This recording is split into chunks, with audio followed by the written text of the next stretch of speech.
শুভ দুপুর। এই যে আমার নাড়ু, যার অন্নপ্রাশনে কুলটি গিয়েছিলাম, মানে আমার শ্বশুরবাড়ি, বড় ভাসুরের ছেলের ছেলে। তো আমি বউ হিসাবে ছোট, কিন্তু আমি তো কাকিমা হচ্ছি, তো সেই হিসাবে এটা আমারই নাতি হচ্ছে আর একরকম। তো অন্নপ্রাশন আমার নাড়ু গোপালই বলি একে, এত সুন্দর হয়েছে। শরীর খারাপ বলে একটু মাঝে মাঝে চুপচাপ হয়ে যাচ্ছিল। এটা হচ্ছে মা, ছোটো বৌমা আমাদের। আর একটু ফটোশ্যুট, হলুদ তেলের নিয়ম করা, এগুলো আমাদের সবই নিয়মে আছে। এখন ফটোশ্যুটের জন্য একটু ডেকোরেশন করা হচ্ছে, কিন্তু বাইরের উঠোনটাই করা হয়েছিল।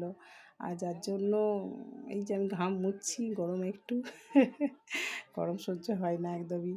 তো ফটোশ্যুটের পরই একটু আলতা পরানো, আমাদের যা যা নিয়ম আছে পরপর সবগুলো, কিন্তু কত সুন্দর করে পড়ছে দেখুন, একটু কান্না নেই, যদিও গাটা একটু হালকা গরম ছিল সেদিনে ছেলেটার।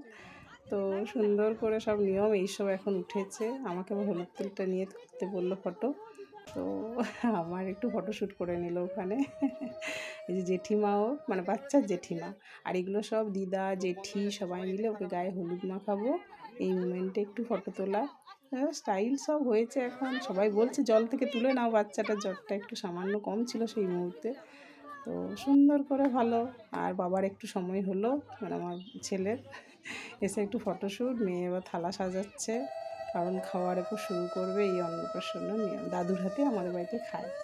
তো অন্য তোদের মামা বাড়িতে মামাতে খাওয়াবে, কিন্তু দাদুই খাওয়াবে নিজের বাড়িতে। প্রত্যেকটি নিয়ম দাদা খুব ভালো করে করেন, মানে সুন্দর করে মুখ ধুই দেওয়া, দুধ দিয়ে। ও ধরা হিসাবে সরস্বতীও ধরেছিল, আর তার সাথে টাকাটাও ধরেছিল। তাই বলছি কীটা ঠিক করে ধর, মোবাইলটা তো নেই। আমি তারই ফাঁকে একটু খাবারটা করে নিয়েছি।